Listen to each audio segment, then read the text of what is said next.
Located about 4 kilometres south from the village of Craughwell in County Galway, in the barony of Dunkellin, lies the townland of Mannin. There are over 60,000 townlands on the island of Ireland. These are small geographical divisions of land, whose Irish place names are bound up with the form, features, use and people of its landscape. Mannin is the townland that I grew up in during the 1980s and 1990s, and will always be the place I call home. It is surrounded by the townlands of Aggard, Ballinamannin, Ballylin West, Rathcosgrove, Manninard and Lissindragan. With the landscape of a typical limestone region, Mannin lies in the civil parish of Ardnamoran, bordering the parishes of Kilogilleen and Kilora, with Kilcolgan and Killeely a stone's throw away past Greenhouse Cross. This territorial intersection was marked with celebrations and the installation of a parish rock in 1997. Because of its location, families in Mannin have divided loyalties between Ardnamoran and Craughwell. To the northwest, Mannin is less than 3 kilometres from the Rashin Turlough, the largest surviving turlough in Ireland, and an important site for wintering waterfowl. Horse racing took place here from as early as 1827 up until 1912. With its wide, flat landscape, during World War II, the locals feared a Hitler invasion, and trenches were dug by the local defence force and local security force in July 1940 to prevent German planes from landing. To the east of Mannin, the Monksfield River borders the townlands of Ballinamannin and Ballylin West, and merges into the Aggard stream before flowing into the Dunkellin River and the Rashin Turlough at Donoghue's Mill, about a kilometre from Craughwell village. In the 1850s, Mannin consisted of an area of about 251 acres, which was reduced to 244 acres when the east boundary was altered due to the construction of the railway line between Athenry and Limerick in the 1860s. Early mapping of the area commenced after the Cromwellian War in Ireland in the 1650s. Oliver Cromwell demanded the transfer of land from Irish Catholics to English Protestants and ordered William Petty to survey and map Ireland to accomplish this. Known as the Down Survey of Ireland and created from 1656 to 1658, the map does not show Mannin but shows the nearby townland of Aggard. The Taylor and Skinner maps of the roads of Ireland from 1777 show Mannin's nearby gentlemen's seats, including Lambert of Aggard and French of Rashin. The landed estate of Monksfield House can also be seen from the higher areas of Mannin Townland. The earliest 6-inch Ordnance Survey mapping of Ireland was undertaken between 1824 and 1846 to determine townland boundaries and acreages for local taxation purposes. As part of this work, the Topographical Division compiled the Ordnance Survey namebooks to authenticate local place names. One of the field workers was John O'Donovan, who provided information concerning the names attached to each townland, as well as its land quality, crops, housing and archaeological features, and published his Field Names book in 1862. His notes state the name Mannin translates to hillock, and indeed the townland does naturally rise to a height, with magnificent views of the Slieveachty Mountains and the Burren. O'Donovan describes the soil as rocky, gravelly and sandy, where the main crops grown were wheat, oats and potatoes. As well as the townlands of Mannin Moor and Mannin Beg that stretch out to Mannin Bay at Ballyconneely in Connemara in the west of Ireland, there are also townlands named Mannin in counties Mayo and Laois, and there is a Mannin Island off the coast of County Cork. These seem to translate to little hill or hillock, and there is also possibly a connection to the surname Mannion. Interestingly, Mannin is the Manx word for the Isle of Man, named after Manninán mac Lir, a warrior of the other world in Irish and Manx mythology, connected with the sea. Like the thousands of townlands on this island, Mannin has its own unique identity and importance to its locals and the generations that went before them. It has stories remembered by its natives and has many ancient antiquities left as a reminder of those who once inhabited the area. There is abundant evidence of early habitation and human activity to be seen in the stone wall fields of Mannin and the surrounding townlands. Its most recognisable antiquities are Mannin Castle, Tobar Crónán Holy Well and Ardnamoran church and graveyard. But these should be considered within the context of a variety of encompassing archaeological monuments, including the barrows and ringforts in Aggard, the nearby multi-vallet ringfort and souterrain at Ballinamannin, and a standing stone in Ballylinn West.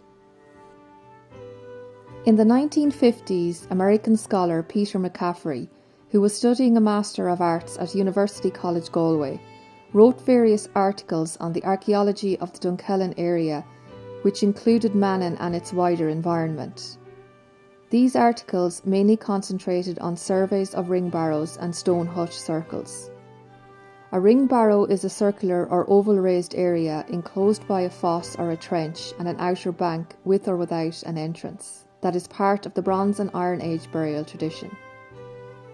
One of McCaffrey's surveyed ring barrows located in Aggard is within 50 metres of a poorly preserved ring fort historically known as Lishin O'Day or O'Dee's Fort. The words Lish and Rath are some of the Irish words for a ring fort, and it is these words that help us understand the physical landscape surrounding Mannin. A roughly circular or oval area surrounded by an earthen bank with an external foss, ring forts functioned as residences or farmsteads and were constructed during the Bronze and Iron Age.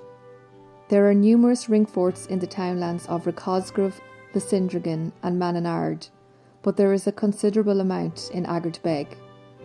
On the OS maps of the 1830s, they even had their own individual names, including Lisnagranshy, or the Fort of the Kernstone, Lismoylan, or Moylan's Fort, Lisroe, or the Red Fort, and Lisnagranshy, or the Fort of the Kern Soldier.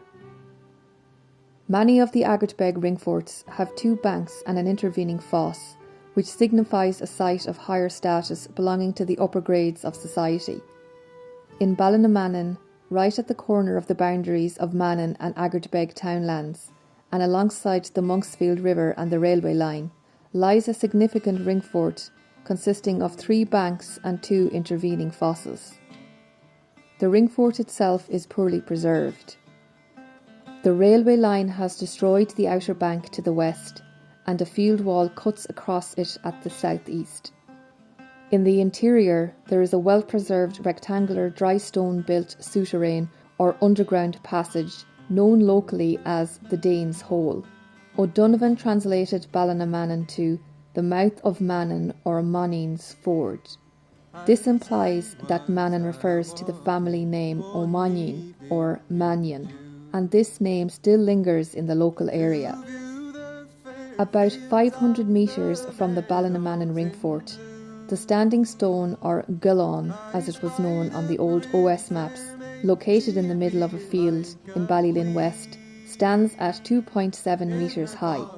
Again, a product of the Bronze and Iron Age, standing stones functioned as either burial markers, commemorative monuments, or as an indicator of a routeway or boundary. Towards the east side of Mannin, across from Mannin Castle, springs Tobar Crónán, the Holy Well of St. Crónán, or known locally as the Well. Tobar Crónán is a natural spring well which feeds a pond and small stream that flows into the Monksfield River. It has 2 entrances, is partially overgrown with watercress and grasses, and has a line of set boulders, loosely spaced to allow the water to flow through. There are 2 7th century St. Crónáns that this well could possibly be dedicated to: St. Crónán Macua of County Mayo and St. Crónán of Roscrea, County Tipperary.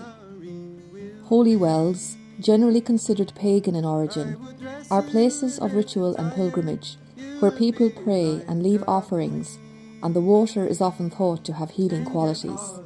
Some of the lore and beliefs that surround Tobar Crónán was gathered for the school's collection in 1937.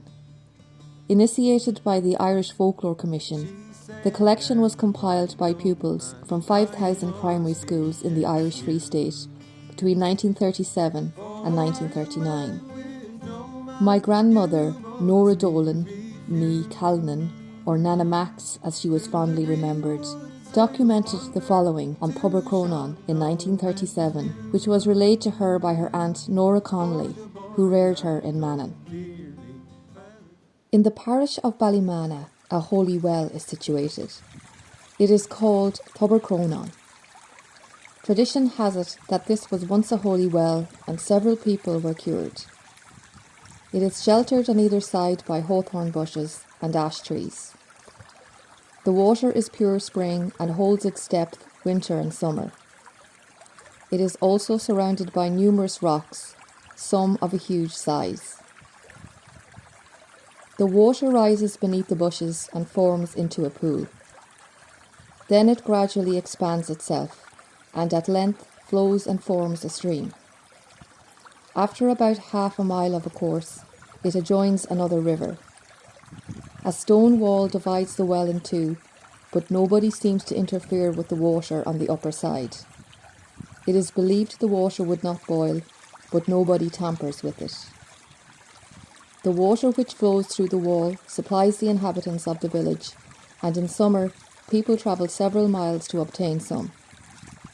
It is said to be one of the finest wells in the county. No fish is ever seen in this well, but it is covered over with watercress. The well is believed to have been a place of pilgrimage in the past. It states in O'Donovan's field name books from 1862 that stations were being performed here, and almost 80 years later, in the 1940s, a local man, Michael Morrissey, recalled how he came across a woman sleeping in the nearby castle in the early hours of the morning. He had been up early to bring cattle to the fair. The woman had walked to Tobar Crónán from Portumna, about 40 kilometres away. Local man Tom Green says his aunt Mary Ann remembered people praying at Tobar Crónán. My father, Peter Dolan, who has lived in Mannin all his life, recalls bonfires taking place here on St. John's night on the 23rd of June from the 1950s up to the 1970s. The locals would gather and Frank McGrath would play Miss McLeod's reel on the melodeon. The elderly neighbour, Grandma Howley, would take an ember from the bonfire to bring home for her own fire. Many of those who attended the night would do the same, as it was considered good luck. Local man Dennis Craven recalled stories from Tobar Crónán where women would leave their hairpins in the surrounding bushes as offerings. There are numerous large rocks in the well, but one specific smooth flat stone is supposedly where women would lay to dip their head into the water to benefit from its healing powers. It is also thought that there may have been a rag tree here in the past. It was common practice to tie a piece of cloth to the Holy Well's sacred tree after bathing or drinking from the well. This ritual was thought to drive illness into the cloth, and as it wore away, so did your illness. An archaeological survey undertaken here in 1992 refers to two ash trees that lie immediately to the west of the well, one of which had been damaged by a recent fire, and there were no traces of any votive offerings visible. The ash trees are still present there today, but no offerings are to be found. Directly across the road from Tobar Crónán, in a large field, stands Mannin Castle Tower House. On the same grounds of the castle are two small, ruined stone cottages, one of which has the year 1786 inscribed on a cornerstone.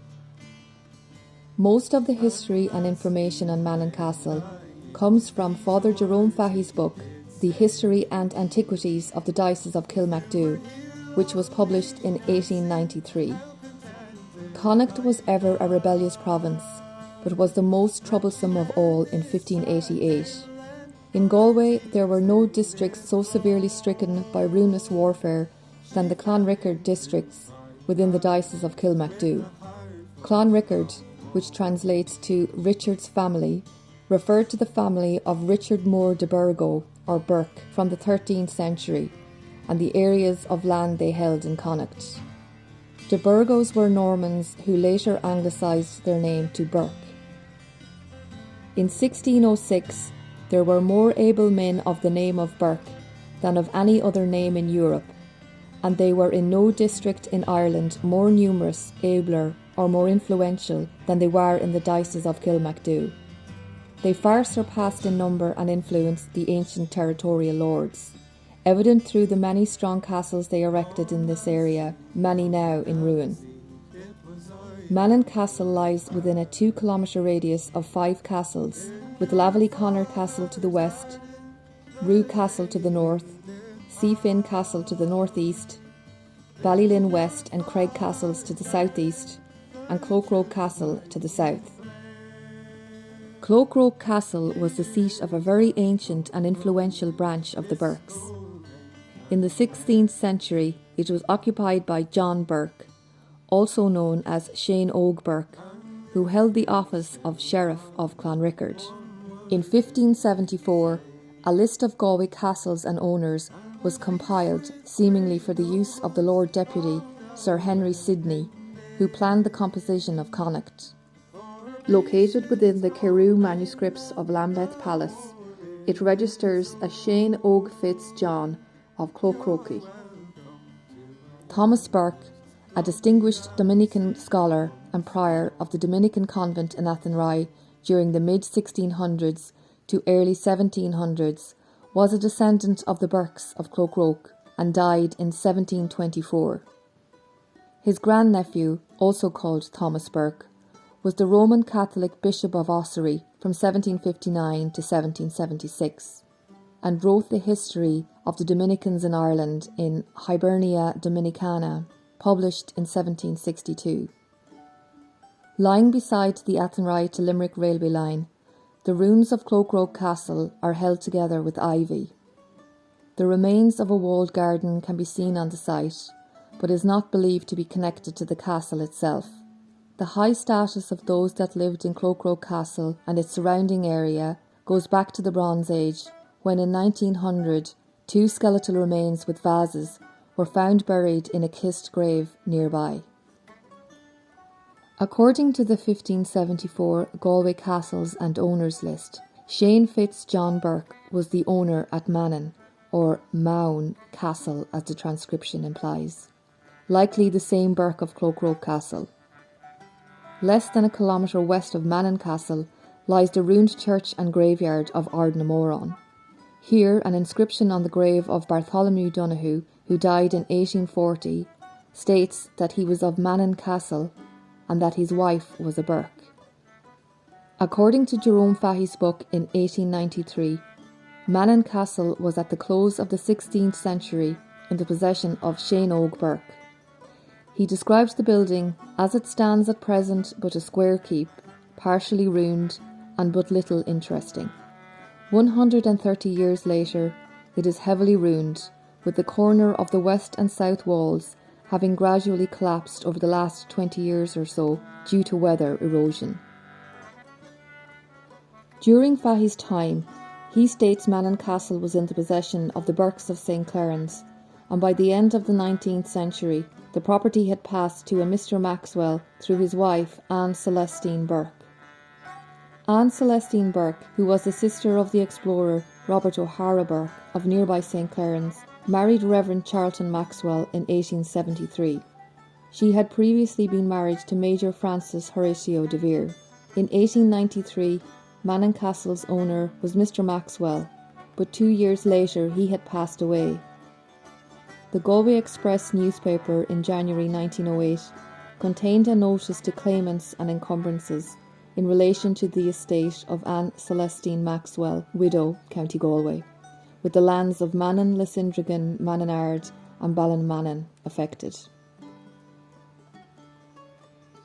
In O'Donovan's Ordnance Survey letters for County Galway in 1838, He remarked how he was not able to make time to visit the castle, so did not know what state it was in.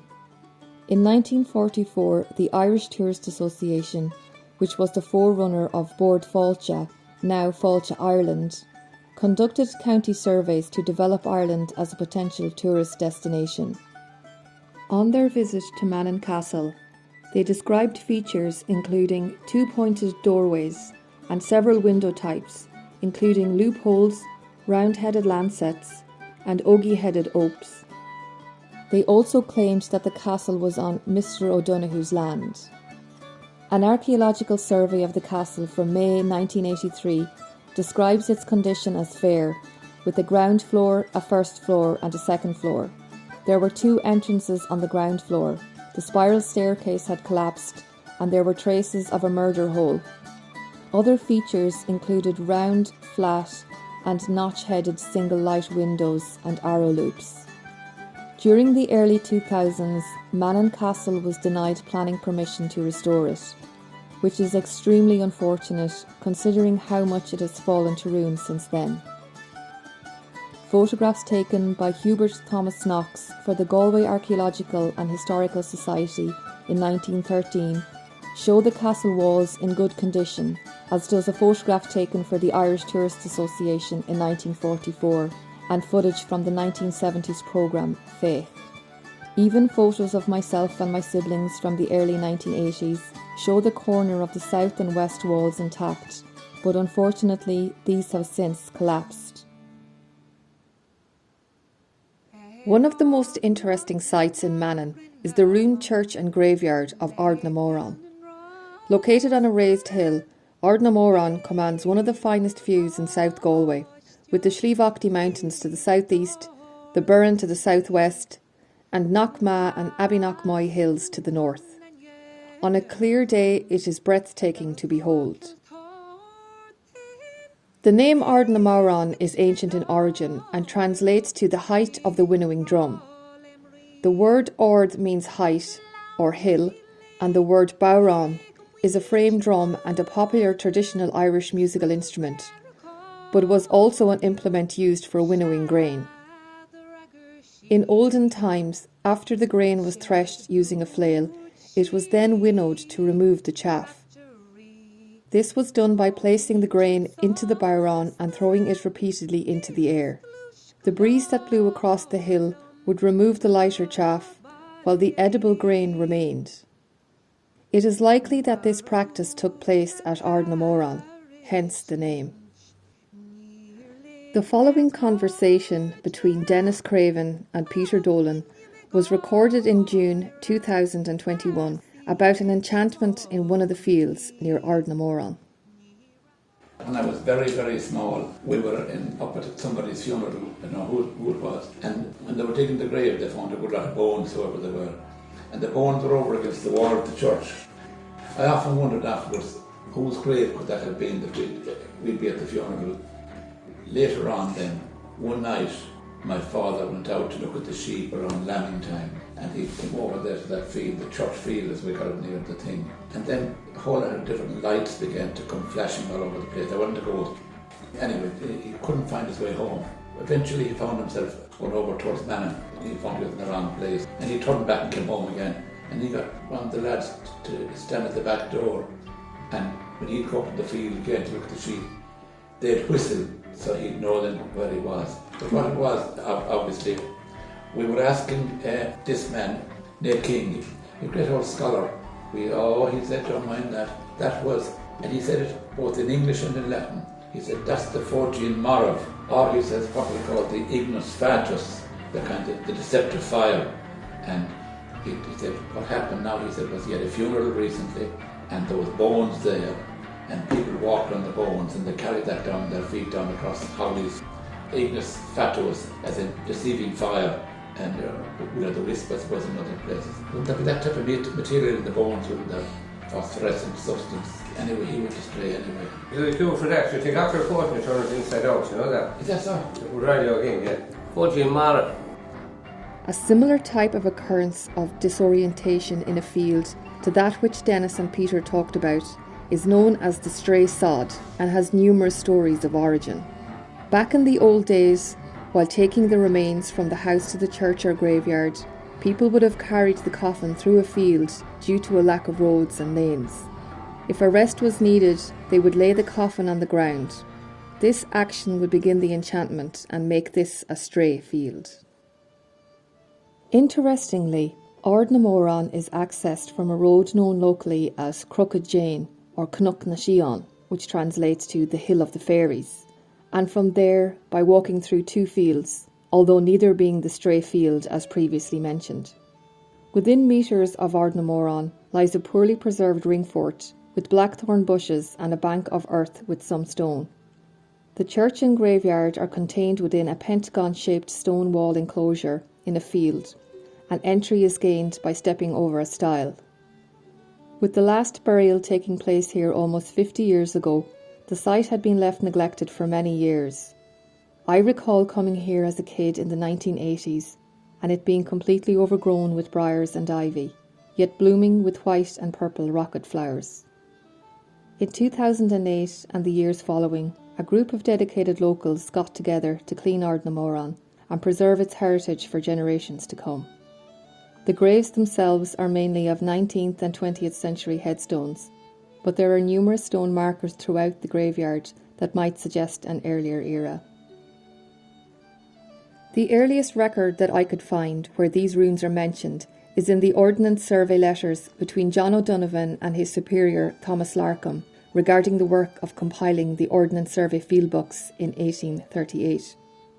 O'Donovan writes, "It is remarked in the name book that the ruins of an old castle and the ruins of an abbey and graveyard lie in the townland of Mannin. I could not, when at Gort, make time to go see these ruins. I cannot tell what state they are in." It is interesting to note that the church was referred to as an abbey, as its structure is quite small, measuring about 3 metres by 9. The church ruin is in the northeast corner of the enclosure and has an east-west alignment. It is heavily ruined, with the west wall completely gone. With parts of the north and south walls intact, it is the east wall with its small round-headed window that impresses the most. A photograph of this window was taken by Hubert Thomas Knox in 1913 for the Galway Archaeological and Historical Society collection, and its structure has not changed since. Peter McCaffrey, who had surveyed the stone hut circles and barrows in this area in the 1950s, conducted a survey of the church for his thesis in 1952. Mannin native Dennis Graven recalls McCaffrey visiting his home during this time and taking photographs of Ardnamoran from the top of his car. McCaffrey stated how the window in the east gable wall is of the primitive and early style, and to note the solid block from which is carved the top of the window, a feature of early style architecture. It is likely early and primitive referred to the era between the 5th and 9th centuries. Is it possible that the church at Ardnamoran was that of St. Crónán, after which the nearby well is dedicated to? McCaffrey goes on to remark how the stonework in the east gable is smaller in size than in some primitive churches, but seems to be cyclopean in character. As is common nearly all over Ireland, the earliest churches are of that peculiar style of masonry which, from the way of setting the stones, has been termed cyclopean. Cyclopean masonry consists of a wall constructed without mortar, using large blocks of stone. This technique was employed in buildings where the use of large stones reduced the number of joints, and thus reduced the wall's potential weakness. In May 1983, the site was visited by a C. Kelly, who, similarly to McCaffrey, referred to the church as early, but also noted that the graveyard was very overgrown, with the approximate earliest grave dated to 1814. The headstone engravings were recorded by Bernard Callinan and others in the local clean-up group in 2010, and although some of the carvings are difficult to read, the earliest inscribed death appears to be of Mary Donoghue née Buckley, who died in 1805, which was erected by her son Bartley Donoghue. In the school's collection for the Folklore Commission of Ireland, in 1938, Sean Meanahan of Carrigan states that Ardnamoran was still in use. The last burial known to have taken place here was almost 50 years ago, and was that of Julia Larkin, ní Clúnan of Ballinamannin, who was laid to rest in December 1976. The surnames of those who were buried and those who erected headstones in Ardnamoran include Buckley, Burke, Burke-Roach, Callan, Connolly, Coppinger, Craven, Cuniff, Deely, Donoghue, Dunleavy, Fahy, Fury, Glynn, Gahigan, Green, Griffey, Hardyman, Henley, Hessian, Horty, Holland, Hines, Kane, King, Larkin, Linan, McGrath, Morrissey, Moylan, Nelly and Ryan. Many of their descendants still live in the area today. Neighbours married each other and moved between the townlands. They came from Aggard, Ballinamannin, Lissindragan, Mannin, Manninard and Rathcosgrove, as well as the nearby townlands of Carrigan, Colesgrove, Lisnagranshy and Roo, and further afield at Knockadaumore near Clostoken. There were numerous graves marked with large stones, as well as many unmarked graves. In the pre-famine era, the nearby villages at Manninard, Aggard, Rathcosgrove and Carrigan had significantly more families than after the famine. Many were evicted and had to move to other townlands in the locality, but were then laid to rest back in Mannin, where their families originated from. Because of Ardnamoran's location near parish boundaries, those buried there attended either Ballyglass, Ballymana or Craughwell national schools, depending on what townland they lived in and where their loyalties lay. The copybooks created during the time of the school's collection in the late 1930s tell us that the school children of Rathcosgrove and Lisnagranshy gravitated towards Ballyglass National School, whereas the Furies of Manninard would have attended Ballymana. My family and my ancestors from Mannin attended Ballymana. To this day, we find the school children attending these same schools. Loyalties in terms of GAA affiliation also alternate between Ardrahan and Craughwell. To assist with researching the people that are buried in Ardnamoran, I used a variety of records. The Tide the Plotman books were compiled in Ireland between 1823 and 1837 to determine the amount which occupiers of agricultural holdings over 1 acre should pay in tithes to the Church of Ireland, the main Protestant church. Griffith's valuation was a property tax survey carried out under the supervision of Richard Griffith in the 19th century. It involved the detailed valuation of every taxable piece of agricultural land or built property in Ireland between 1847 and 1864. These documents are useful in that they indicate if the occupiers had land or a house. The Down Survey website is also helpful in telling us who the landowners were in both 1641 and 1670. The Catholic parish registers, the 1901 and 1911 Census of Ireland, the Irish genealogy website and other local sources were also used.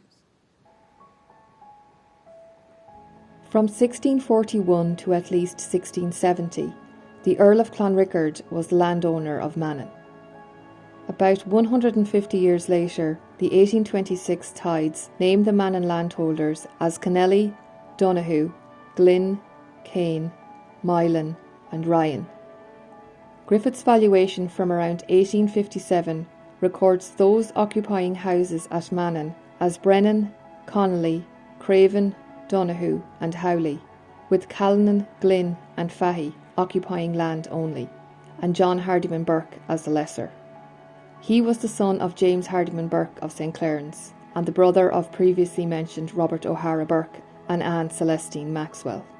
The 1901 census records 32 people in the townland of Mannin, which increased to 38 in 1911, with many of those families from the 1800s still living there. My great-great-great-great-grandparents, Michael Connolly and Catherine Hines, are buried beneath a limestone slab at Ardnamoran. The inscription is faded in parts, making it difficult to read the year of their deaths, which likely occurred in the early to mid-1800s. The stone was erected by their sons Daniel and John and contains a JHS monogram, with the cross springing from the crossbar of the H and winged cherub heads at either side. The tithe allotments of 1826 indicate that Daniel owned 33 acres of land in Mannin and 47 acres in Roo. It is believed that he emigrated to San Francisco during the gold rush, as by 1857 the land was occupied by his brother Thomas, my great-great-great-grandfather, who married Honora Kane in 1842. They had at least 8 children, 5 of which emigrated to San Francisco and Boston, and some became quite wealthy.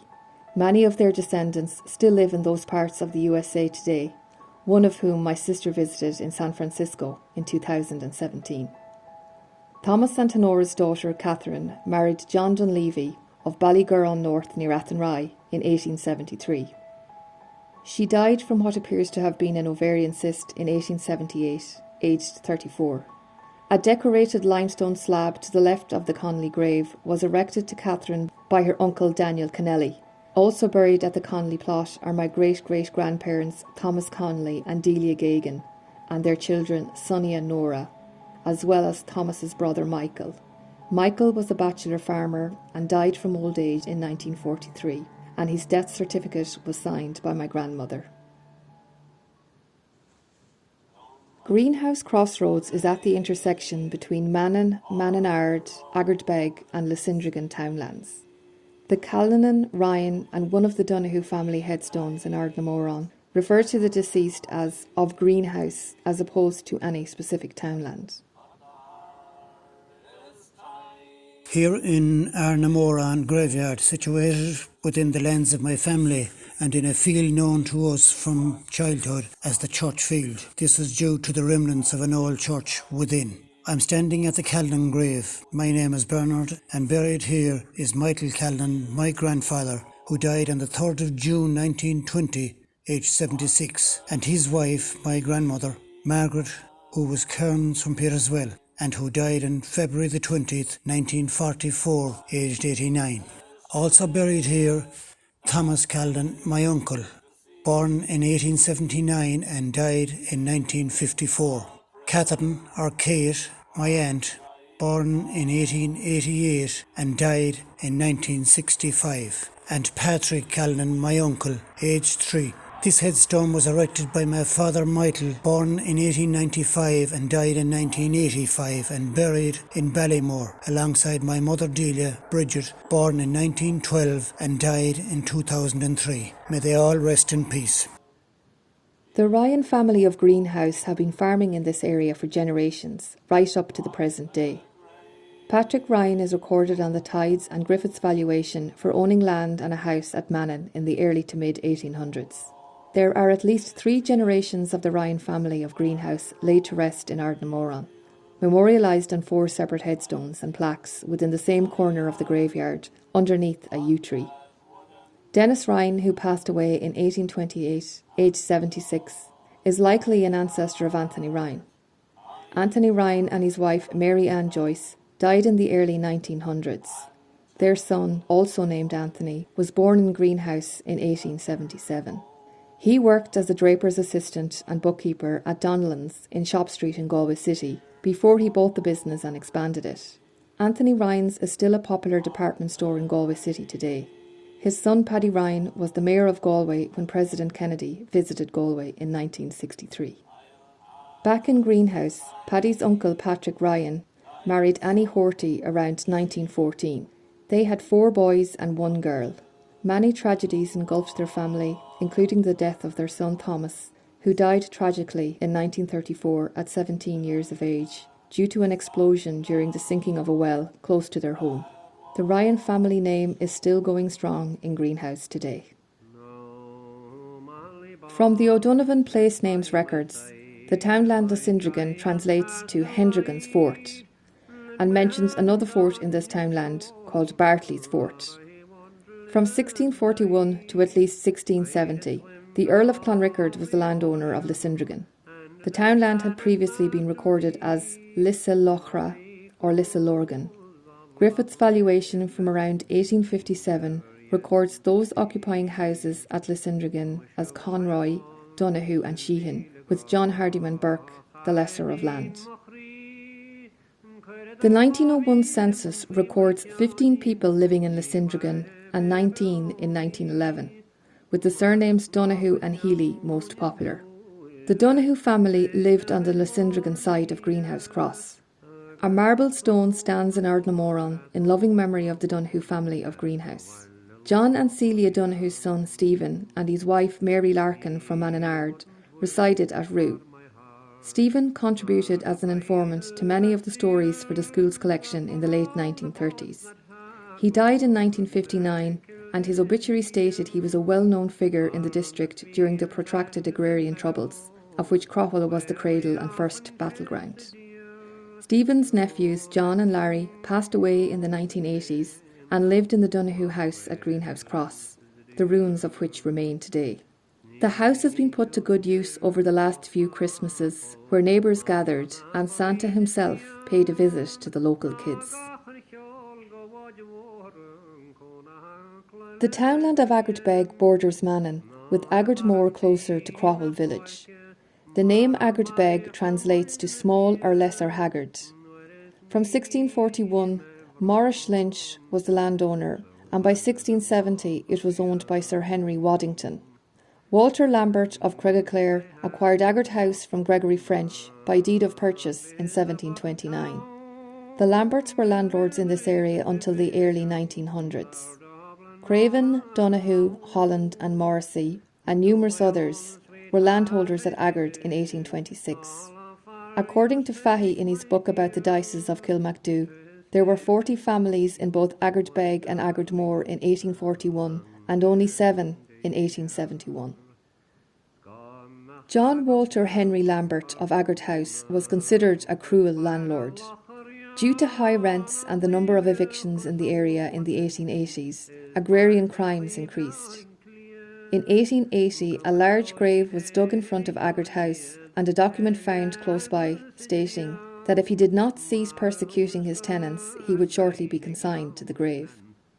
Lambert and his son were shot at in June 1881 on their way to Ardnamoran court, the reason being that he had recently evicted a tenant and afterwards prosecuted him for forcible possession. The first and second shot passed over their heads, but the third went through Mr. Lambert's hat, grazing his hair. During this period, 2 of Lambert's houses for herds were burned. His labourers left and he could not get help in the area, so he brought labourers from Liverpool, but he found them a nuisance as they knew nothing about farm work. 3 months later, the murder of Peter Doherty in Carrigan, a kilometre from Aggard House, would bring further disorder to the area. In 1908, the Lamberts left Aggard. The house is still standing and is lived in today. The 1901 census records just 5 people in the townland of Aggard, all from the Kennedy family, while in 1911 there were 14 people from the Kennedy, Newell, Calnan and Morrissey families. Martin Craven once lived in Aggard village, where the Morrissey family now reside. His brother Dennis Craven also lived in Aggard, but closer to Greenhouse Cross. Both were evicted by Lambert during the famine era. Dennis and his family left for New Zealand, and Martin went across the road to Mannin to build, as the landlord there was Burke of St. Clarence. There are Cravens still living in Mannin today. I'm Dennis Craven. In this grave lie several members of the Craven family. The first Craven to arrive in Mannin was Martin Craven. He is buried here with his wife, whose maiden name was Bridget Graney. Martin's son, John, died in 1883 and is buried here with his wife, Winifred Corcoran. John's brothers, Edward and Martin, are also in this grave. John's son, Patrick, who died in August 1927, is buried here with his wife, Catherine Raftery. And their son, Martin Joseph, who died in May 1927, aged 24 years, is also buried here. I have mentioned Edward already. He was a single man and he was cared for in his declining years by the Calnans of Greenhouse. Mrs. Calnan was his sister. You will see that Edward's name was not recorded on the headstone when it was erected in 1948. Also omitted is the name of Winifred Craven, who died in March 1879, aged 12. On this grave also were scattered the ashes of Ignatius Craven, who died in February 2010. It's fascinating to realise that there are thousands of people around the world whose ancestors can be traced to this sacred spot of ground, Ardnamoran. In the case of the extended Craven family, there are Henshaws and Henleys in Boston, some of whom are buried in Calvary Cemetery in Waltham. There are McKeowns in California. There are Cravens in Sydney, in Perth, in Melbourne, in Tasmania, and in New Zealand. There are descendants of the Ardnamoran Cravens in France and in Germany, and nearer to home there are Cravens in Plymouth, in London, in Manchester, and in several other parts of England. Dennis mentioned the death of a young Winifred Craven in 1879, aged 12. 2 months after she died, a letter was sent from Mannin to the Craven family in Boston about her death. The letter describes how she suffered with rheumatic fever and the sadness experienced by the family in Mannin over her passing. So much so that they could not bring themselves to inform the Boston Cravens of her passing until 2 months later. The letter also shares the kindness of the Calnan neighbours during her illness. I previously mentioned a marble stone at Ardnamoran that commemorates the Donohues of Greenhouse. However, there are 6 other separate gravestone inscriptions in Ardnamoran that bear the surname Donohue. The graves include that of Michael Donohue, who died in 1808, erected by his brother John in 1814.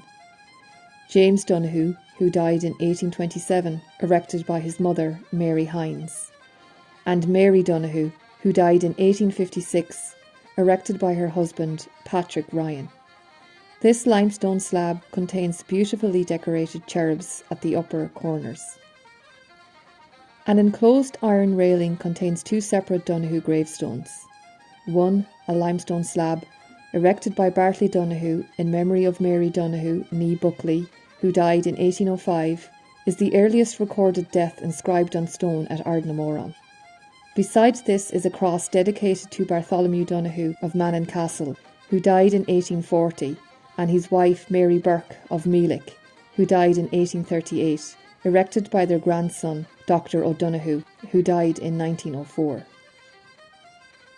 As many of these deaths took place in the early 1800s, they have been difficult to research, but later records indicate that they had land and houses at Mannin, Manninard and Aggard. All the Donohue graves are located within the same general area in the graveyard. One of the most notable graves is a large tombstone beside the east wall of the church that commemorates the Donohues that owned a flour mill at Aggard. This is dedicated to the memory of Bartholomew Donohue and his father James Donohue, erected by Bartholomew's wife Bridget Gahigan and John Donohue for his father and mother. The tithes of 1827 and Griffith's valuation of 1857 indicates James Donohue had a corn and tuck mill at Aggard. His son John Donohue married Margaret Prendergast in 1874. Their son James Donohue is recorded in the 1901 census as both a farmer and a miller at just 16 years of age. James died in 1957, the mill closed and it is now in ruin. There are at least 3 generations of the Holland family laid to rest at Ardnamoran. The 1827 tithes indicate that there were 4 Hollands that occupied land at Aggard. John Holland and his wife Anne Madden are believed to have lived inside the entrance gate of Aggard Boreen. They had at least 5 sons and 1 daughter. Their neighbours, the Cravens, were the godparents of their son Michael Holland, who was born in 1848. The Hollands appear to have been evicted by Lambert sometime in the 1850s and moved to the Roo and Colesgrove area where Burke of St. Clarence was landlord. John Holland was a tailor and was laid to rest at Ardnamoran in 1891. Also buried here are his sons Martin and William, who both died in their 20s in the 1880s. John's wife Anne, their daughter Mary, and two sons John and Thomas are all residing at Roo in the 1901 census. 10 years later, Anne has passed away, with Mary, John and Thomas all single and living together in Roo.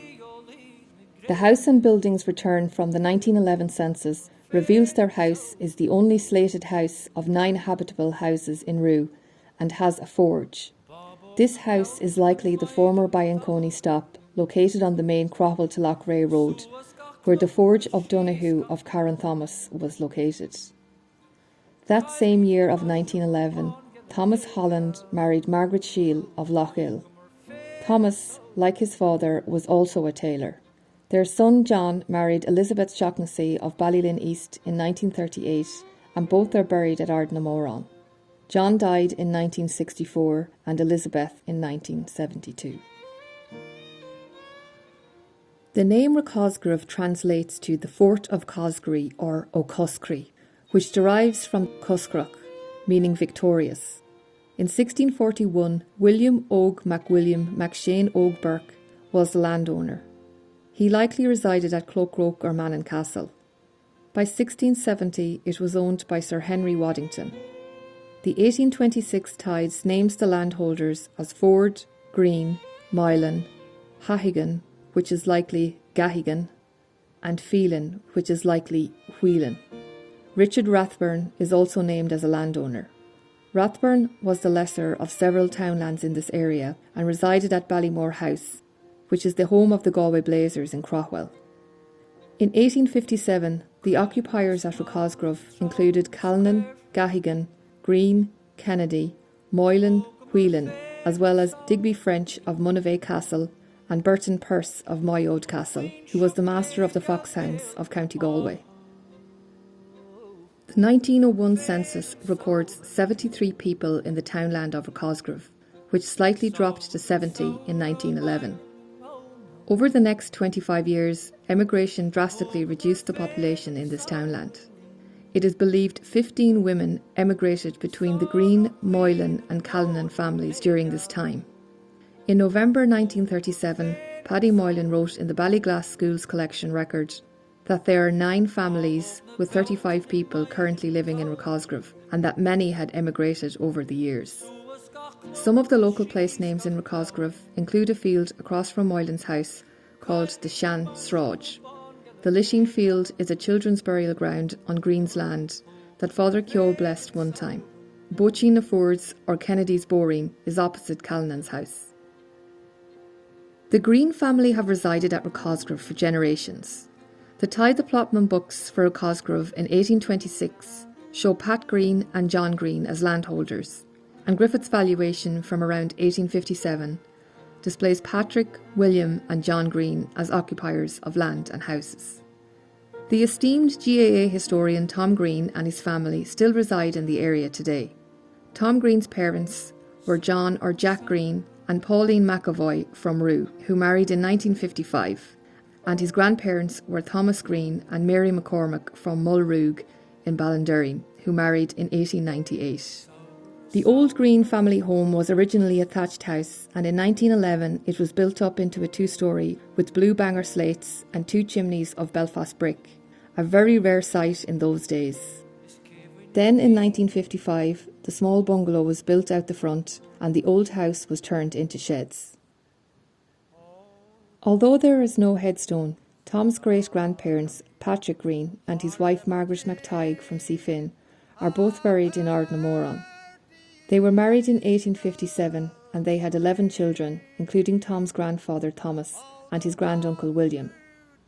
William Green was born in Rathcosgrove around 1860 and later lived in Rashin. According to documents held in the Military History Archives, the witness statement of Martin Newell states that William Green was one of the 5 IRB men who were involved in the shooting of landlord Walter Burke of Rashin on the 8th of June 1882.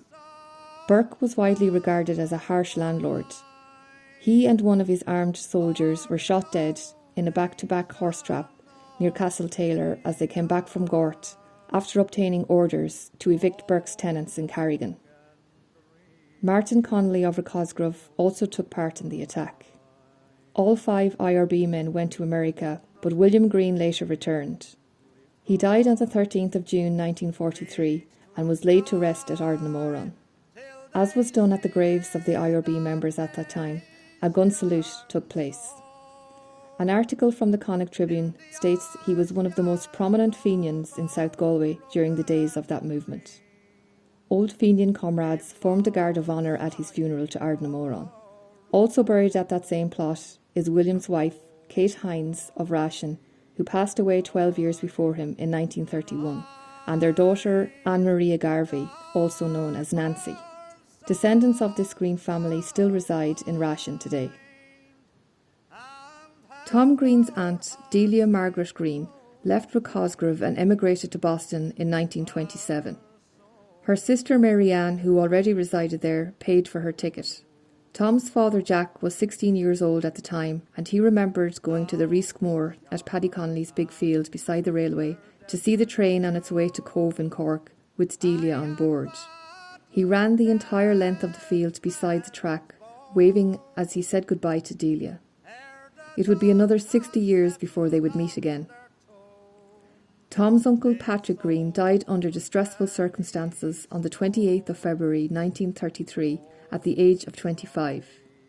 He had been up early gathering cattle for the fair in Ardnamoran, but suffered an epileptic fit and passed away in the snow in the field where Tom now lives.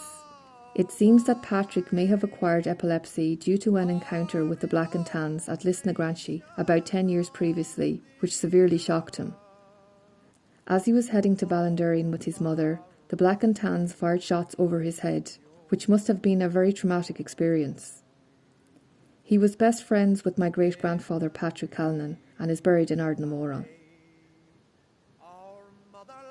Patrick Callan's father, or my great-great-grandfather, James Callan, came from Rathcosgrove. James Callan married into the Connolly family, who still reside in Rathcosgrove today, and his mother, Anne Moylan, also came from this townland. James's granddaughter, Noreen Carey, is the first cousin of my late grandmother, Maxie, and still lives in Rathcosgrove today. Although there is no headstone for these Callans in Ardnamoran, there are numerous members of this family buried there. My name is Noreen Callan Carey. My grandfather, James Callan, is buried in Ardnamoran. He died in June 1929. He was 61 years old. He's married to Honora Connolly, and they had 9 children, Pat, John, and twins, Stephen and James, and had 5 daughters. There was May, Kathy, Lena, Noni and Margaret. His son James died at 7 months and is buried in Ardnamoran. 4 of the girls went to America, May, Noni, Kathy and Lena. He was so sad. I think he said they may as well be going into their graves because he knew he would never see them again. He had 4 sisters, Ellen Moylan, Mary Howley, Anne Welch and Kate Kelly. My grandmother Maxie was reared by her Aunt Nora in Mannin, but her parents Patrick and Delia Callan lived in Carrigan with her siblings. Many unfortunately died at a young age. Kitty Callan died of diphtheria in the Central Fever Hospital in Galway in July 1934, and just over a year later her brother Jimmy died of an epileptic fit, aged 17. They are both buried at Ardnamoran. In November 1940, their sister Winnie Josephine died at just 3 weeks old. She is buried at the children's burial ground in Carrigan called Lissindragan, which is located on the site of an ancient dolmen and ruins of a church. My great-grandparents Patrick and Delia Callan are buried in Ballymore Cemetery in Craughwell. The Moylans have been living in Rathcosgrove since at least the 1820s and are recorded in both the Tides and Griffiths valuation. Considering some of the names of the surrounding countryside, they likely settled in this area long before then. There is a nearby ringfort called Lismoylan in Aggard, a townland called Lismoylan about 1 kilometre to the southeast of Rathcosgrove, and another townland called Killerspigmoylan near Kilcreast, which translates to the Church of the Bishop Moylan, who was slain at a battle here. In the 1901 census, there were 29 Moylans living in Rathcosgrove and 31 in the 1911 census. Ardnamoran contains 3 inscribed Moylan graves. One of the older graves, a limestone slab, dates to 1831 and reads, "Placed by Michael Moylan and sons Pat and John Moylan, for them and posterity." Another Moylan grave contains the remains of Mary Moylan and her daughter Margaret, erected by Mary's son Thomas. Mary died in 1903, aged 96 years. The 1901 census claims she was a retired farmer. Her daughter Margaret died in 1927, aged 76 years. She was a seamstress and a housekeeper and did not marry. The other Moylan grave was erected in 2014. Patrick Moylan married Anne-Marie Deely from Ardnamoran, Kilcreast, in 1891 and had 10 children. One of their daughters, Margaret, emigrated to America and married Frank Henley.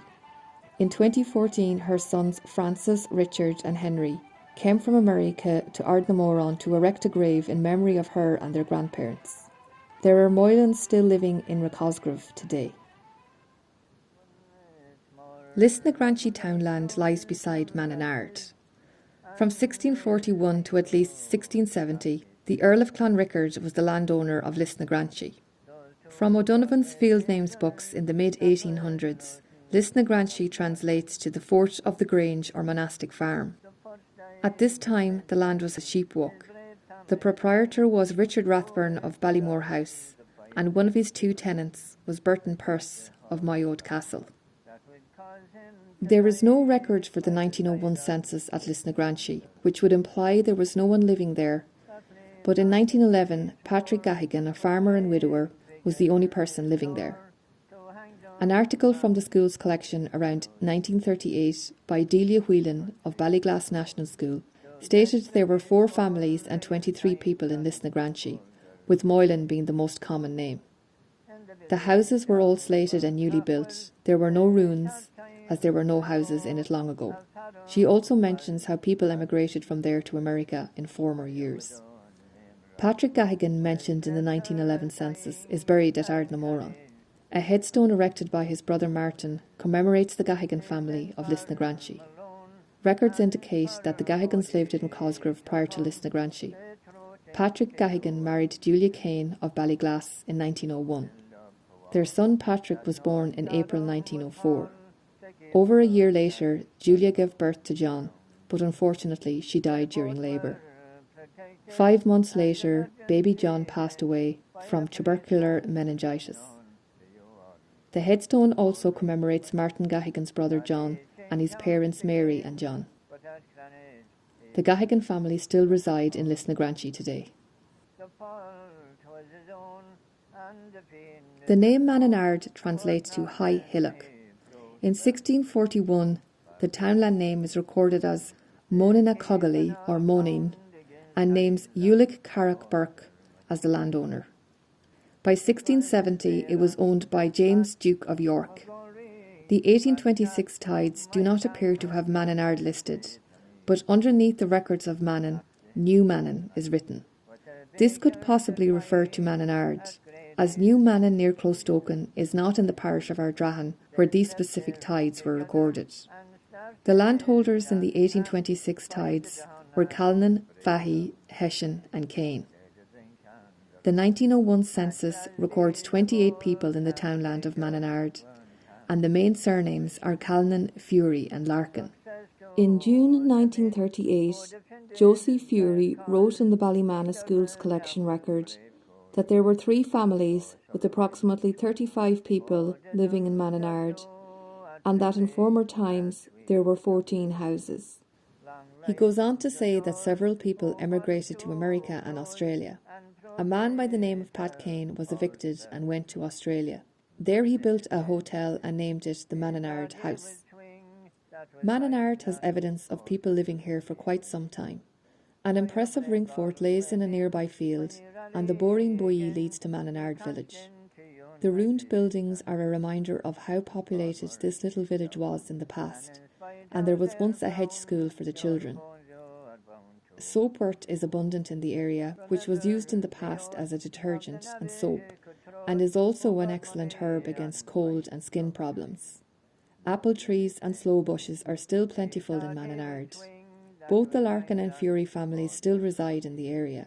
Micheál Fury has a wealth of knowledge of Manninard in times gone by and has recently been renovating the old Fury homestead, which has stood there since at least 1720.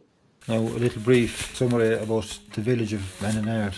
It's a very old village, possibly going back 500, 600, 700 years, because there's lots of little old roads that you could still spot them if you know where to look, as the fella says. During the famine, there was 14 families living in Manninard. By the end of the famine, which was within 4 or 5 years, it was down to 3. So there would have been 11 families either died or immigrated or left. Now, I came across an actual map. It was done at about 1850 or so. Each house and each plot of land had to be valued. You could see exactly where the houses were, and there was a school in it. If you take that there was 14 houses and you possibly had a population of about 100 people, it's sort of a small town. But by the end of the famine, it was down to 3. Right up to this day, there's still only the 3 houses in Manninard. There's a trace of an older village, I'd say a medieval village, that was there maybe in the 1500s, because it wasn't mapped on that particular map, but you could see where the roads and stuff still were. Now, if it was there at that stage, it would have been mapped, but it was even 200-300 years old at that stage. But it's still possible to see it. There's a lot of forts, of course, around Manninard and Lisses. There's a big one, a big Iron Age one, down, maybe only 500-600 yards from the village. To this day, you can, if you dig anywhere around the fort, you'll dig up lumps of iron slag, which was taken from the top of the actual crucible where the iron ore, where they were smelting the iron and making tools or whatever they were making, or weapons. So that would be 2,000 years ago. It was a big village or a big town at that stage, even 2,000 years ago. So people say, where did they go? But they never left. We're still here, as the fella says, still part of the same people. That's about all in Manninard. Very few names have survived. Now, we know there was Canes, and they went to Gort in 1812. We know that, from Coleman Kane, who was a good historian himself. Where the Furies were, we'll say, in the old house in Manninard, that was supposed to have been Nylands. They were from up around Gort side or somewhere, so I think they moved back up there or something again. The Furies house itself in Manninard is 1720. That would make it 300 years old. It's still there, and I have it done up now, and it's basically back to the way it was. The Furies originally came from Ballinamannin, just above Laban. They had a farm there, and they were evicted in about 1830 or so. And they moved down to Roo in Craughwell. They got a house in Manninard around that time as well. They survived the famine in Manninard. There's some written evidence of the Furies being born in Manninard in the middle of the famine. So I suppose they didn't do too bad to survive the famine. The first generation to be buried in Ardnamoran was James Fury. Now, James was married to, she was Catherine Ford from Kinvara. James's father and mother are buried in Kiltartan. He was Thomas Fury. He was married to Catherine Holland. James, we think, had 2 sisters that were married up around Ardnamoran at the time or somewhere. I'm not actually sure of their names. The next generation then was Michael Fury. He was James's son, and he was married to a woman called Bridget Higgins from Ballabuik in Kinvara. Now, Michael's and Bridget's son Martin is buried there. He's the 3rd generation to be buried there. And his wife Deela, she was Canlan from Greenhouse. 2 Furies married 2 Canlans. His brother James went to Australia, to Melbourne in Australia, and he married Lizzie Canlan, who was a sister of Deela Canlan. They went out there in about 1912 or 13 or something. They went out there. No, they never came back again, but their family did. He had 2 daughters, James, in Australia. They had come back alright, and they're married out there. Martin and Delia's children are also buried in Ardnamoran. In the next generation, that'll be the 4th generation onwards from James. third from James. Two of his children, there were two girls that died tragically, I suppose, in late 1940s.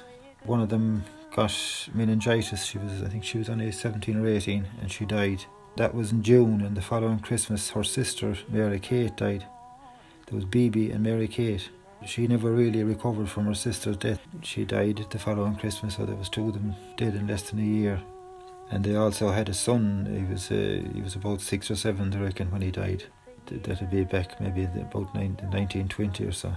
They were the last generation, then it was said, to be buried in Ardnamoran. Ardnamoran then itself was the burial ground for Manninard. Well, there's only probably maybe 50 or so headstones in the graveyard. The graveyard itself is, they reckon it's about 1,000 years old by the look of the church and the way it was built and the whole lot. So they reckon it was about 10th to 11th century. There would have been thousands of people buried in it, one on top of another, down through the years. Even during the famine, there would have been possibly hundreds of people buried in it. No one really knows. There are also the Larkins, they'll say, either side of the Furies in Manninard, Bill Larkin and Paddy Larkin. Their ancestors are also buried there, but there are no headstones there. They're buried along by the west wall, which is where they will say the Larkins and the Furies and the Ryans are all buried along by that wall. But there are no markings, so no one knows exactly where they are, but they're there. Everyone from Manninard was buried in Ardnamoran. Manninard was a Brackwale, which is a mixed Irish and English-speaking district. Mihald's grandfather, Martin Fury, was a native Irish speaker and one of the last in this area. He was visited in the 1940s by linguistic scholar Professor Heinrich Wagner to conduct the Linguistic Atlas and Survey of Irish Dialects, which contained the phonetic responses to questions of the local Gaelic equivalents of selected English words and phrases at some 90 locations in Ireland. In 1953, Ciarán MacMahuna came to the area to study the place names and folklore, and his principal informant was Martin Fury. 2 years later, he married Martin's daughter, Dolly. This part of Galway was very rich in folk music and song, which became Ciarán's principal concern when he later joined RTE. Dolly McMahon inherited her traditional style of singing and music from her parents and neighbours in Manninard. After marrying Ciarán, she moved to Dublin and became a central figure in the traditional music and ballad revival in the 1960s. The following is a recording from Furies of Manninard in January 1955 with a stellar lineup of musicians. Of a set dance recorded in Martin Fury's Manninard, Ardnamoran, County Galway, January 1955. The musicians include Chris Droney on the concertina, Joe Leary on the fiddle, Milo Mullins on the fiddle, Kieran Collins on the tin whistle. The dancers include Nano, Nina and Matty Fury, Matty Joe Holy, Martin Fahey, Jack Daly, Jimmy Dempsey, Paddy Larkin, Rose Waldron. The reels played for the set are the Skylark and Roaring Mary.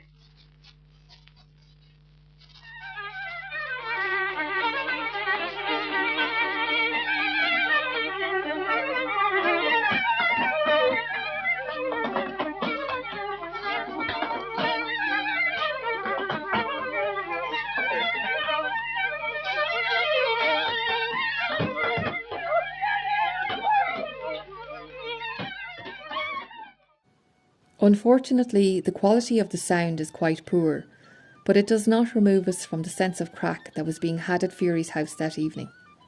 The recording also includes a recitation by Martin Fury, who was aged 80 at that time. So no words could half convey to you the joy that day I felt, and it would not do to tell to you all the lies to her I tell. I told her she was a dove, I told her she was a daisy. No, what a jollification we had on the road in Ballinamannin. Today there are Fury families living in both Manninard and Ballinamannin. I am unable to find the connection between the Furies of Colesgrove and why they are buried in Ardnamoran, but it is likely that they are related to the Furies of Manninard going back generations.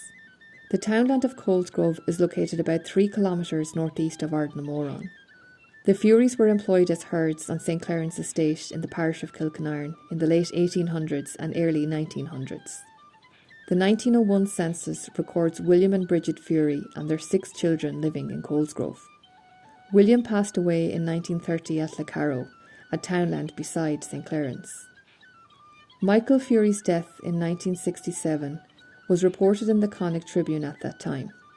It stated he was a well-known figure in the fight for freedom during the War of Independence, and his old comrades of the IRA formed a guard of honour as his remains were brought to Ardnamoran graveyard.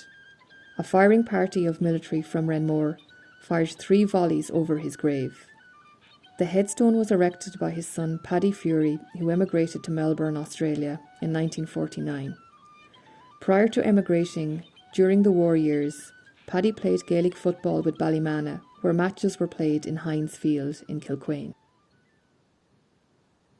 As previously mentioned, the name Ballinamannin, or Ballinamannin, translates to the mouth of Mannin or Mannion's Ford.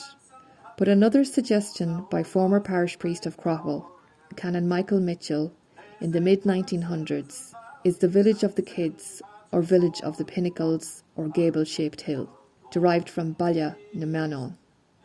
In the 1826 tides, the landholders are Farrell, Glynn, Kane and Morrissey. Griffith's valuation from around 1857 records those occupying a house at Ballinamannin as Fahey, Glynn and Hines, with Michael Hardiman occupying a herd's house and John Hardiman Burke, the lesser of land here. The 1901 census records 8 people in the townland of Ballinamannin, all from the McGrath family, while in 1911 there are 12 McGraths and 2 Larkins. There are 2 Larkin headstones in Ardnamoran, and their descendants live in both Manninard and Ballinamannin today. According to an article in the Craughwell magazine The Blazer from 1975, the Larkin family originally lived in Roo. When Father O'Fay, the parish priest in Craughwell, was evicted from Roo in 1858, the Larkins were also moved and given land by the Burkes of St Claren's in Manninard. Martin Larkin and Patrick Larkin were first cousins. The grave of Martin Larkin of Ballinamannin, who passed away in 1963, aged 81, and his wife Margaret Cloonan, who died in 1921, aged 39, also contains the grave of Mary Griffey of County Clare, who worked as a domestic servant for the Larkins and passed away in 1938, aged 72. The other Larkin grave at Ardnamoran is that of Margaret Larkin and her son Patrick, who died in 1967, aged 84, and his wife Julia Larkin, née Cloonan, who died in 1976, aged 85 years. Julia Larkin is possibly the last person to have been laid to rest at Ardnamoran. John McGrath was the son of Patrick McGrath and Bridget Morrissey and was born in June 1860. He was married to Catherine Gagan and lived in Ballinamannin with their 9 children and his brother Thomas. John and Thomas were herds for the Lambert family of Kilquane. The McGraths lived in a quaint cottage by the river, and there is a small lisheen in a field nearby, which was mentioned in the 1967 Shell Guide to Ireland by Lord Callanan and Michael Dignan. Thomas died in 1916, Catherine in 1929, and John in 1936. And although there is no headstone, they are buried in Ardnamoran. 4 sons went to America: Patrick, Thomas, Martin and William. William, or Bill McGrath, married a Deely woman from Kilcreast, and they had 2 sons who joined the Redemptorist order and became priests in America. Back in Ireland, James, or Jim, married May Callan of Monksfield and lived in Ballinasloe. Catherine, or Kitty, married Peter Graney and lived in St Helens in Lancashire. Rose married Michael Callan and lived in Craughwell village. She was the mother of PJ Callan, the former principal of Craughwell National School. PJ's uncles John, Joe and Frank were the last members of the McGrath family to live at Ballinamannin, passing away in 1981 and 1995 respectively. The Earl of Clonrickard was the landowner of Carrigan from at least 1641 to 1670. The name Carrigan translates to small rock and is in the parish of Killeely beside the Rash in Turlock just 2 kilometres from Ardnamoran. The townlands of Carrigan East and Carrigan West were densely populated in 1841 before the famine struck, and the numbers drastically reduced. The 1911 census records 16 households in Carrigan East. Today Carrigan is a quiet, quaint area which is in stark contrast to the fact that a murder took place here in 1882 during the Land League agitations. A book called The Craughwell Prisoners was written by Pat Finnegan about this incident in 2014. As I mentioned previously, my Calnan ancestors that are buried in Ardnamoran lived in Carrigan. There are other Carrigan families buried there, including the Hessians, Hardymans and Morrisseys. There are 3 separate graves for the Morrissey families at Ardnamoran. Inside the church ruins lie one of the oldest inscribed stones within the graveyard. It consists of a table tomb supported on 4 stone blocks and contains the remains of Edmund Morrissey of Carrigan, who passed away in 1811, aged 61. It was erected by his beloved wife Mary Nelly for her and her sons and their posterity. Mary Nelly was from Gort. She was wealthy and knew the Burkes of St. Clarence, who would have owned the church at Ardnamoran. When her husband died suddenly, they offered her a tomb in the churchyard. One of her relatives, possibly a nephew, became the master of the workhouse in Gort, which Mary did not approve of. She was by all accounts a formidable woman, who kept the farm running to hand to her sons and grandson. It was unusual to put her name on the tomb prior to her own passing, but she ensured she was remembered too. It is likely that Edmund and Mary's eldest son, either William or Edward, and his wife O'Donoghue, are buried in this tomb as well. A descendant of the Morrissey family, Maura Lyons, still resides in Carrigan today.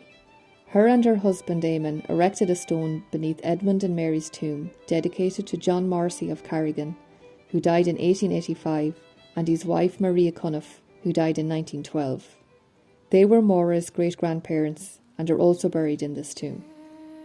Maura's father John erected a headstone at Ardnamoran when her grandfather Ned Morrissey died in 1940, aged 75. Ned's wife Mary Ann Cloonan died in 1909, aged 39, of postnatal sepsis a few months after Maura's father, her only son, was born. 3 mothers in Carrigan died that year, at a time when maternal deaths were very high. Ned's brother Jim, also known as John, died in 1876, aged 41. He may have contracted TB as a young man, but he fell in love with Mary Usher, the daughter of an RIC man in Craughwell. Despite her father's disapproval, they married and had 7 children. Unfortunately, the whole family got TB and most died young in the late 1800s. 2 survived. One married a Flynn in Loughrea, and the other, Bridget, married Martin Hallinan in 1890. Bridget erected a headstone for her parents, brothers and sisters, and it is one of the saddest stones at Ardnamoran. A whole family lost as teenagers to a curable disease. In 1890, Bridget suffered a detached retina when walking up the aisle on her wedding day, and was partially sighted from then on. Yet she raised a fine family and supported her husband through many political trials and tribulations.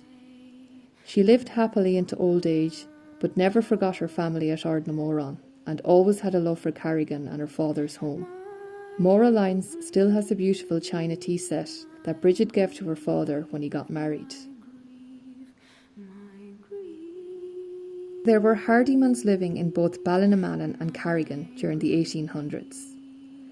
Francis Hardyman died on the 20th of November 1856. It is thought that this was due to an incident that took place at a fair in Gort or Ardrahan, but I am unable to find any records to confirm this. The limestone slab was erected by his son Thomas Hardyman. Records show a Thomas Hardyman living in Carrigan in the 1850s and 1860s. And it is known locally that there was a Hardyman's field in Carrigan. In Ballinamannin in the 1850s, a Michael Hardyman occupied a herd's house and was possibly related. The townland of Knockadaumore near Clostoken is about 9 kilometres from Ardnamoran and translates to the Hill of the Dagda, who was the chief of the Tuatha De Danann.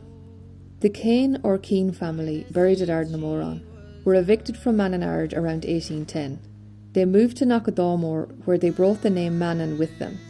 The OS map of the 1830s marks this small village of New Mannin, and the Duchas manuscript collection contains a written piece in Irish in 1938 by Micheál Mac of Rathcosgrove mentioning the same village. Buried at the Keane grave at Ardnamoran are Michael Keane, who died in 1902 aged 83, and his wife Mary Nylan, who died in 1884 aged 46. Michael, whose name is found in Griffith's valuation of the 1850s at Knockadaumore, was a sheep farmer on the nearby St. Clarence estate. A branding iron used to identify livestock, which belonged to Michael and contained the letters M and K, is an heirloom in possession by the Keane family today. Michael and Mary's son Michael died tragically on the 31st of August 1892, aged 27, due to a stab wound inflicted by a knife to his stomach. Michael was unfortunately another victim of many of the agrarian disturbances that were numerous in this area at that turbulent time. His sister Catherine is also buried here. She passed away in 1918, aged 57. The grave bears the inscription of these four names, but holds many other family members. A descendant, Cathy Keane, who lives in Mannin, Knockadaumore today, says there are 3 generations of the Keane family buried here, including her granduncle Patrick, who died at birth in 1865, her grandfather Thomas, who died in October 1943, aged 66, and Thomas's infant children, Michael, who passed away in 1926, and Thomas in 1933. Another Keane headstone at Clostoken Cemetery holds the remains of Cathy's father Johnny, her grandfather Thomas's other siblings, and Thomas's wife Mary Kay. Thomas, although buried in Ardnamoran, where he wanted to be laid to rest, was inscribed on the Clostoken Keane grave by his son Johnny, so he would be remembered. Thomas contributed stories in the school's collection from the Carrigan National School in 1937, including the story Cranna Haggart, or The Priest's Tree, which tells an interesting story of Champel na Críomha, or Ballinamannin burial ground in Seafin Townland, and a nearby tree whose branches grew towards it. Ballinamannin actually translates to the town of the branching tree. There is another grave at Ardnamoran that may be connected to this Keane family. Catherine Linan died in 1813, aged 49, and a limestone slab was erected by her husband, Dennis Kane. Dennis could be an ancestor of the Kanes of Lisnagranshy or Manninard. Other Kanes who originated from Manninard include the Kanes of Gort, a hardware shop, bar, wool merchant and farm supply store, and the previously mentioned Pat Kane, who emigrated to Australia and opened the Manninard Hotel. The Hessians were likely evicted from Manninard around the same time as the Kane family in 1810, and similarly settled in Knockadaumore near Clostoken. They were farmers and possibly related to the Hessians of Carrigan. The Hessian grave at Ardnamoran has quite a different style of headstone compared to the others in the graveyard, with the stonemason's name Kennedy carved at the bottom right. This grave contains the remains of Thomas Hessian, who died in 1866, aged 74, and his son John, who died in 1883, aged 37. The grave was erected by Thomas's wife Catherine Fahy and her son Thomas. Catherine died in 1890 at Knockadaumore, where her son Thomas and his wife and his 2 children were reared. The school's collection of 1937 mentions Thomas Hessian of Clostoken, a local hero of strength, who carried a plough and harrow 2 miles to a tillage field. A likely relative of Thomas, a woman called Anne Teresa Hessian, who lived at Mannin, Knockadaumore, married Michael Glynn of Ashfield, Kilcreast in 1898. Michael's grandfather, Pat Glynn, is believed to have been evicted from Aggard by Lambert sometime in the late 1800s. The Glynn's home is now a field and part of Morrissey's farm. Pat Glynn is listed as a landowner at both Ballinamannin and Mannin, near Aggard, in the 1826 tithes and the 1857 Griffith's valuation. Anne Hessian and Michael Glynn lived at Knockadaumore and had 4 sons and 1 daughter called Winifred. She was born on the 2nd of June 1904 and baptised 3 days later at Ballinamannin Church. 20 days after her birth, Winifred's mother died from pneumonia.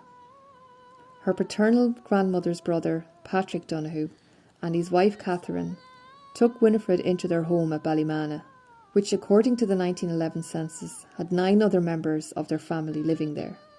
The remains of the Donoghue house where Winifred was reared can still be seen in Ballinamannin. Winifred completed her education at Ballinamannin National School in 1920, and in early 1926 she entered the convent of the Missionary Sisters of the Holy Rosary in Lissindragan, County Cavan. Due to ill health, she returned home after a few months and sadly passed away on the 24th of April 1926, aged 22. A week prior to her death, she was professed and took her name in religion, Sister Mary Stanislaus. She was laid to rest in her postulant's dress, and according to the Connacht Tribune newspaper, her remains were conveyed to the old family burial ground at Ardnamoran.